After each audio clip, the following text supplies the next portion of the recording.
Good afternoon students, royal academy class 12 में आपका स्वागत है। आज हम लोग केमिस्ट्री के टॉपिक देखेंगे। जैसा कि हम लोग जानते हैं कि हम लोग पी ब्लॉक एलिमेंट पढ़ रहे थे, तो P block element, P block के तत्व में हमने पढ़ा था 15 ग्रुप एलिमेंट। क्या स्टडी किया स्टूडेंट? 15 ग्रुप एलिमेंट, 15वें समूह के तत्व को हमने स्टडी कर लिया है।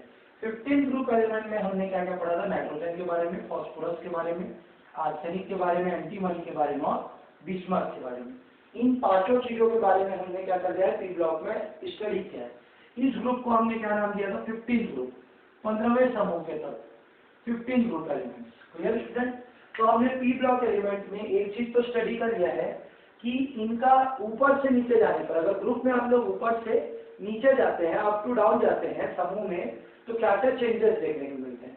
तो 15 ग्रुप को आप छोड़ते हुए हम लोग आगे की तरफ बढ़ेंगे 16 ग्रुप में। किसमें बढ़ेंगे? 16 ग्रुप में, 16वें समूह के तत्व।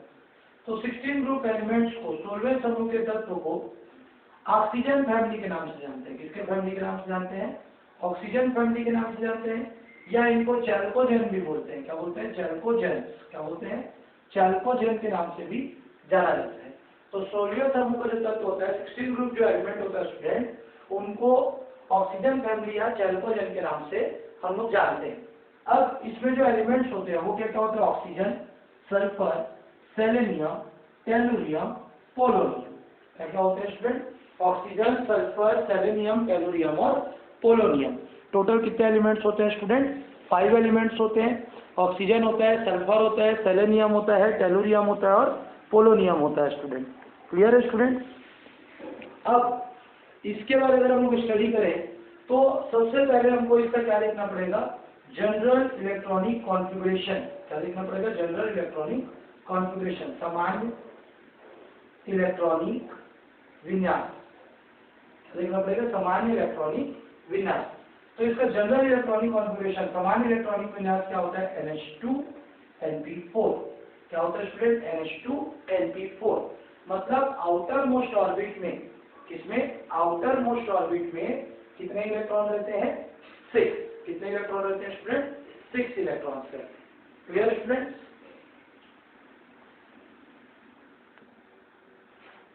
टोटल 6 इलेक्ट्रॉन रहते हैं स्टूडेंट जनरल इलेक्ट्रॉनिक कॉन्फ़िगरेशन, सामान्य इलेक्ट्रॉनिक विन्यास में टोटल 6 इलेक्ट्रॉन होते हैं। अब अगर हम लोग इसका इलेक्ट्रॉनिक कॉन्फ़िगरेशन देखें, जैसे हमने देखा आउटर मोस्ट ऑर्बिट में बाह्यतम कक्ष में कितने इलेक्ट्रॉन होंगे? मैक्सिमम 6। तो अगर हम लोग इसका इलेक्ट्रॉनिक कॉन्फ़िगरेशन करें तो सबसे पहले हम लोग लिख देते हैं एलिमेंट, धातु या तत्व। फिर हम लोग क्या लिख देते हैं स्टूडेंट? एलिमेंट के बाद एटॉमिक नंबर, परमाणु क्रमांक। फिर हम लोग क्या लिख देते हैं? इलेक्ट्रॉनिक कॉन्फ़िगरेशन, इलेक्ट्रॉनिक विन्यास। तो ऑक्सीजन का परमाणु क्रमांक होता है 8, इसका 16, 34, 52, 84। क्या क्या होता है? ऑक्सीजन का 8 होता है, सल्फर का 16 होता है, सेलेनियम का 34 होता है, टेलुरियम का 52 होता है और पोलोनियम का 84 होता है स्टूडेंट। अब अगर इलेक्ट्रॉनिक कॉन्फ़िगरेशन करें तो हीलियम का 2 होता है, 2s2, 2p4, तो 2, 2, 4 और 4, 8। अगर हम लोग सल्फर का करें तो यहाँ लिखेंगे नियॉन। नियॉन का कितना होता है? 10, 3s2, 3p4। Clear student? 10 to 12 और 4, 16। फिर अगर हम लोग किसका करें? आर्गन, 3d10, तो ये 18, 10, 28, 4s2, 4p4, तो ये हो गया 34। फिर टेलुरियम देखते हैं, क्रिप्टॉन 36, 4d10, 5s2, 5p4, 36, 10, 40, 48, 4, 52। फिर जेनॉन ले लें, जेनॉन में लिखेंगे 4s14, 5d10, 6s2, 6p4, इस तरीके से। तो ये आपका हो गया इलेक्ट्रॉनिक कॉन्फ़िगरेशन, सामान्य इलेक्ट्रॉनिक विन्यास। तो ऑक्सीजन का जो फैमिली होता है, ऑक्सीजन की फैमिली में टोटल 5 एलिमेंट होते हैं, oxygen, sulphur, selenium, tellurium, polonium, जिनका एटॉमिक नंबर क्या क्या होता है? 8, 16, 34, 52, 84। और जिनका इलेक्ट्रॉनिक विन्यास, इलेक्ट्रॉनिक कॉन्फ़िगरेशन क्या होता है student? Helium 2s2, 2p4, neon 3s2, 3p4, argon 3d10, 4s2, 4p4, krypton 4d10, 5s2, 5p4, xenon 4s14, 5d10, 6s2, 6p4। अब इसके बाद 16 ग्रुप एलिमेंट की हम लोग प्रॉपर्टीज के बारे में स्टडी करेंगे। किसके बारे में स्टडी करेंगे? प्रॉपर्टीज। तो प्रॉपर्टीज नंबर पहला, फिजिकल प्रॉपर्टीज देख लेते हैं पहले, भौतिक गुण। तो फिजिकल प्रॉपर्टीज के बारे में स्टडी करेंगे, भौतिक गुण के बारे में स्टडी करेंगे।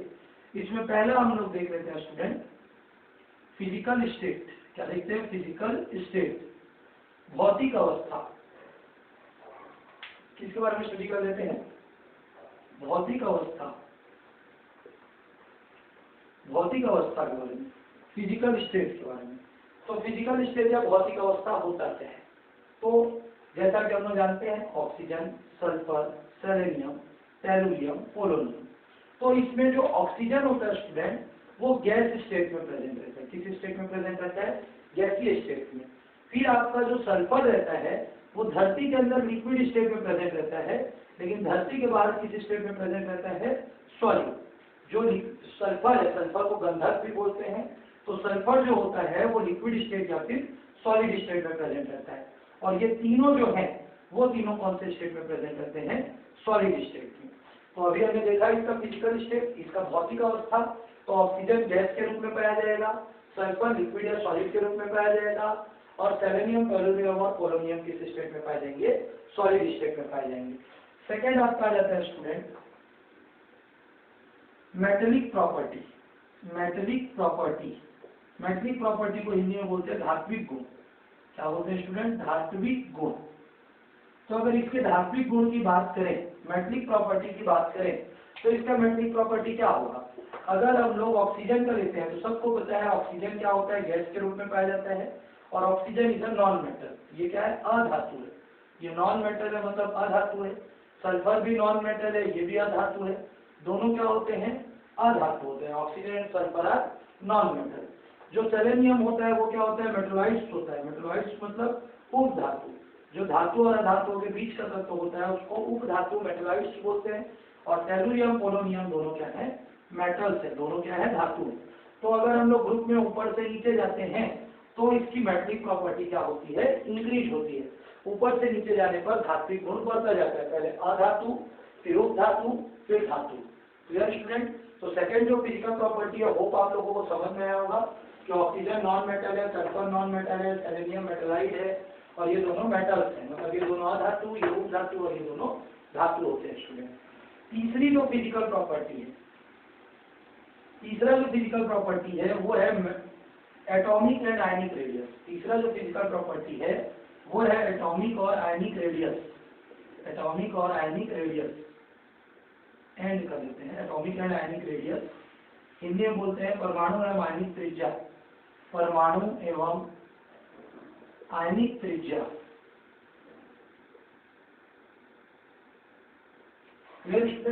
तो परमाणु एवं आयनिक त्रिज्या क्या होता है? What is atomic and ionic radius? तो अगर कोई सा भी एक एटम ले, उस एटम के न्यूक्लियस से जो आउटर मोस्ट ऑर्बिट का डिस्टेंस होता है, किसी भी एटम के न्यूक्लियस से जो आउटर मोस्ट ऑर्बिट का डिस्टेंस होता है वो आपका क्या कहलाता है स्टूडेंट? Atomic radius.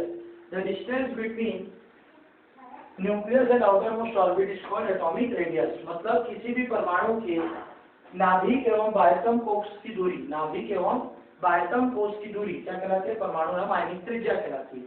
जब हम लोग ग्रुप में ऊपर से नीचे जाते हैं, जब हम लोग ग्रुप में ऊपर से नीचे जाते हैं तो ऊपर से नीचे जाने पर नाभिक से इसका डिस्टेंस, न्यूक्लियस से इसका डिस्टेंस क्या होने लग जाता है?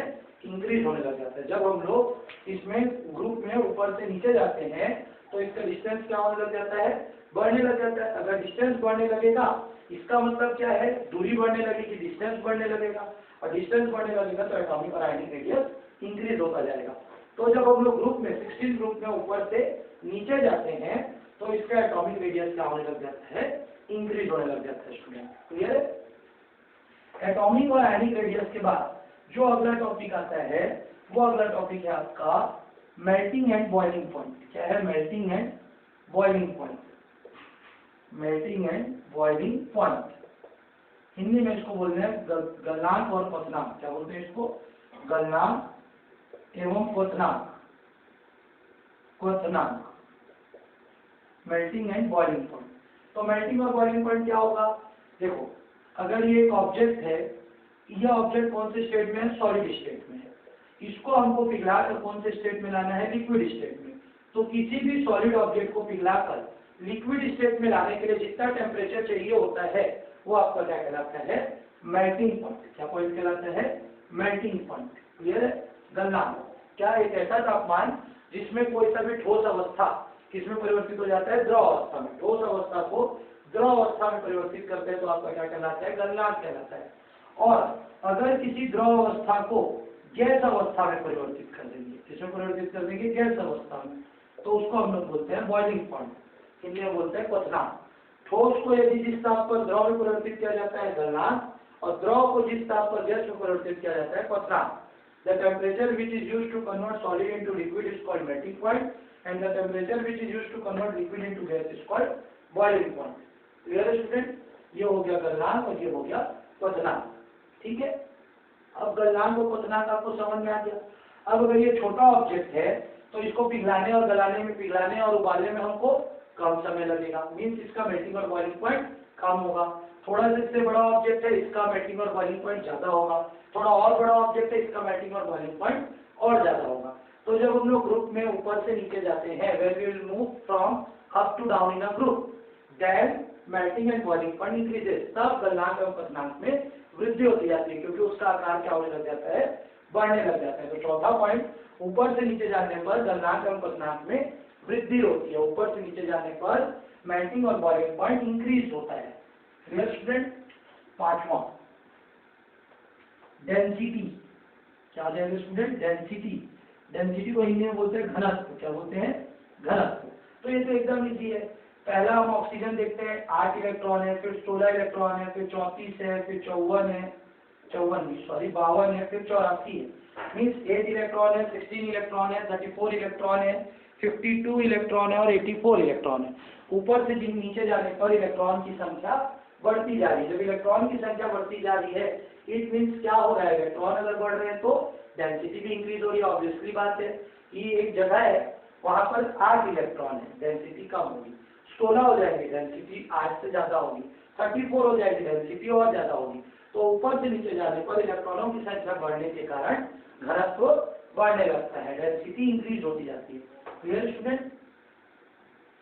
अब नेक्स्ट जो टॉपिक आएगा, नेक्स्ट जो फिजिकल प्रॉपर्टी आएगी, वो फिजिकल प्रॉपर्टी आपकी रहेगी आयनाइजेशन एनर्जी। क्या रहेगी? आयनाइजेशन एनर्जी, आयनन ऊर्जा। क्या रहेगी? आयनन ऊर्जा। तो आयनन ऊर्जा होता क्या है? What is ionisation energy? आयनन ऊर्जा क्या होता है? What is ionisation energy? तो आयनाइजेशन एनर्जी क्या होता है? जब ग्रुप में हम लोग ऊपर से नीचे जाते हैं, जब ग्रुप में हम लोग क्या होता है, ऊपर से नीचे जाते हैं तो डिस्टेंस बढ़ता जाता है। डिस्टेंस बढ़ेगा मतलब अट्रैक्शन पावर कम होगा। पास में है, अट्रैक्शन पावर ज्यादा होगा। दूर जाते जाएंगे, अट्रैक्शन पावर कम होगा। तो जब हम लोग ग्रुप में ऊपर से नीचे जाते हैं तो डिस्टेंस बढ़ता जाता है। इसका मतलब अट्रैक्शन पावर क्या होने लग जाता है? कम होने लग जाता है। अट्रैक्शन पावर कम होगा तो यहाँ अगर इलेक्ट्रॉन है तो इसको निकालने में कठिनाई होगी। यहाँ इलेक्ट्रॉन है, इसकी तुलना में इसमें कम कठिनाई होगी। यहाँ इलेक्ट्रॉन है तो इन दोनों की तुलना में इसमें कम कठिनाई होगी। तो ऊपर से नीचे जाने पर इलेक्ट्रॉन आसानी से निकल जाएगा, एनर्जी कम लगेगी। जब एनर्जी कम लगेगी तो आयनाइजेशन एनर्जी क्या हो जाएगी? डिक्रीज। क्योंकि आयनाइजेशन एनर्जी, आयनन ऊर्जा क्या होता है? किसी भी परमाणु के बाह्यतम कोश से एक इलेक्ट्रॉन निकालने के लिए जितनी ऊर्जा की आवश्यकता होती है वो क्या कहलाती है? आयनन ऊर्जा। The energy required to remove an electron from any gases atom और आयन। किसी गैसीय परमाणु या आयन के बाह्यतम कोश से एक इलेक्ट्रॉन निकालने के लिए जितनी ऊर्जा आवश्यकता होती है वो आयनन ऊर्जा कहलाती है। मतलब इलेक्ट्रॉन निकालने के लिए। अब जब दूर हो गया, अट्रैक्शन पावर कम है तो इलेक्ट्रॉन आसानी से निकलेगा, और जब पास है तो अट्रैक्शन पावर ज्यादा है तो इलेक्ट्रॉन निकालने में कठिनाई होगी। तो ऊपर से नीचे जाते हैं तो आयनाइजेशन एनर्जी, आयनन ऊर्जा क्या होने लग जाती है? घटने लग जाती है, डिक्रीज होने लग जाती है। अगला property, electron gain enthalpy. Electron gain enthalpy Hindi में बोलते हैं स्टूडेंट इसको इलेक्ट्रॉन बंधुता। क्या बोलते हैं? इलेक्ट्रॉन बंधुता। अब इलेक्ट्रॉन बंधुता क्या होता है? इलेक्ट्रॉन गेन एंथैल्पी क्या होता है? जब हम लोग ऊपर से नीचे जा रहे हैं तो क्या होता जा रहा है? साइज बढ़ता जा रहा है। साइज बढ़ रहा है मतलब अट्रैक्शन पावर कम हो रहा है। अट्रैक्शन पावर कम हो रहा है, मतलब इलेक्ट्रॉन को जोड़ने के लिए हमको ज्यादा एनर्जी लगाना पड़ेगा। तो ऊपर से नीचे जाते हैं तो इलेक्ट्रॉन गेन एंथैल्पी क्या होने लग जाती है, इंक्रीज होने लग जाती है। इलेक्ट्रॉन गेन एंथैल्पी या इलेक्ट्रॉन बंधुता क्या होता है, एक इलेक्ट्रॉन को जोड़ने के लिए जितनी अधिकतम ऊर्जा की आवश्यकता होती है वो इलेक्ट्रॉन बंधुता कहलाता है। The maximum amount of energy required to add one electron, एक इलेक्ट्रॉन जोड़ने के लिए अधिकतम ऊर्जा की मात्रा क्या कहलाती है, इलेक्ट्रॉन बंधुता कहलाती है। तो ऊपर से नीचे जाने पर इलेक्ट्रॉन बंधुता का मान बढ़ने लगता है क्योंकि आयोनाइजेशन एनर्जी का विपरीत होता है। अगला जो टॉपिक है स्टूडेंट 8th नंबर, वो है इलेक्ट्रोनेगेटिविटी। इलेक्ट्रोनेगेटिविटी, विद्युत ऋणात्मकता। विद्युत ऋणात्मकता, ऋणात्मकता। विद्युत ऋणात्मकता मतलब क्या होता है, किसी भी एटम में इलेक्ट्रॉन की शेयरिंग करने के लिए जितनी एनर्जी चाहिए होती है वो इलेक्ट्रोनेगेटिविटी कहलाती है। The maximum amount of energy required to share pair of electron is called electronegativity. विद्युत ऋणात्मकता मतलब किसी भी परमाणु में इलेक्ट्रॉन का साझा करने के लिए जितनी ऊर्जा की आवश्यकता होती है विद्युत ऋणात्मकता कहलाती है। तो ऊपर से नीचे जाने पर विद्युत ऋणात्मकता का मान भी घटने लगता है। Electronegativity decreases while moving up to down in a group. ऊपर से नीचे जाने पर विद्युत ऋणात्मकता का मान घटने लगता है। अब एक तो इसका इंपॉर्टेंट क्वेश्चन है, पूरे पीरियोडिक टेबल में, पूरे आवर्त सारणी में सबसे ज्यादा इलेक्ट्रोनेगेटिव एलिमेंट है फ्लोरीन। कौन है, फ्लोरीन। फ्लोरीन के बाद कौन है, ऑक्सीजन। ये याद रखेंगे, सबसे ज्यादा इलेक्ट्रोनेगेटिव एलिमेंट कौन सा है, फ्लोरीन है, फिर कौन सा है, ऑक्सीजन, फिर आ जाता है क्लोरीन, ब्रोमीन, आयोडीन, एस्टेटिन। मतलब 17वें समूह के तत्व तो सबसे ज्यादा इलेक्ट्रोनेगेटिव होते हैं, लेकिन फ्लोरीन के बाद सेकंड नंबर पे कौन आ जाता है, 16 ग्रुप का एलिमेंट का ऑक्सीजन। ऑक्सीजन की इलेक्ट्रोनेगेटिविटी बाकी एलिमेंट जो 70 ग्रुप से उनसे ज्यादा होती है एक्सेप्ट फ्लोरीन। पहले नंबर पे फ्लोरीन, दूसरे नंबर पे ऑक्सीजन, तीसरे नंबर पे आपका क्लोरीन। क्लियर। एक और चीज मैंने बताया है, सबसे ज्यादा पाए जाने वाला जो तत्व है वो एल्यूमिनियम है। पूरे वर्ल्ड में, पूरे अर्थ क्रस्ट में जो सबसे ज्यादा पाए जाने वाला एलिमेंट है वो एल्यूमिनियम है। सेकंड में ऑक्सीजन है स्टूडेंट, अर्थ क्रस्ट में। नाइट्रोजन को आप नहीं गिनेंगे ना, नाइट्रोजन क्योंकि एटमोस्फेयर में प्रेजेंट है। अगर हम अर्थ क्रस्ट की बात करेंगे तो बहुत ही कम अमाउंट में प्रेजेंट है, लेकिन ऑक्सीजन मैग्नेटाइट बनाता है, हेमेटाइट बनाता है, बॉक्साइट बनाता है, सिडराइट बनाता है, लेड ऑक्साइड बनाता है, सिंदूर बनाता है, बहुत सारे एग्जाम्पल है। इसलिए अर्थ क्रस्ट में सबसे ज्यादा कौन सी चीज प्रेजेंट है, एल्यूमिनियम। सेकंड में कौन सा प्रेजेंट है, ऑक्सीजन। थर्ड में आयरन। क्लियर है स्टूडेंट। तो आज का क्लास आप लोगों को इतना ही था। इसको आप लोग एक टॉपिक्स को, पूरी फिजिकल प्रॉपर्टीज को कॉपी में नोट करेंगे और नोट करने के बाद नेक्स्ट क्लास में आपको इसके आगे पढ़ाया जाएगा। Thank you students.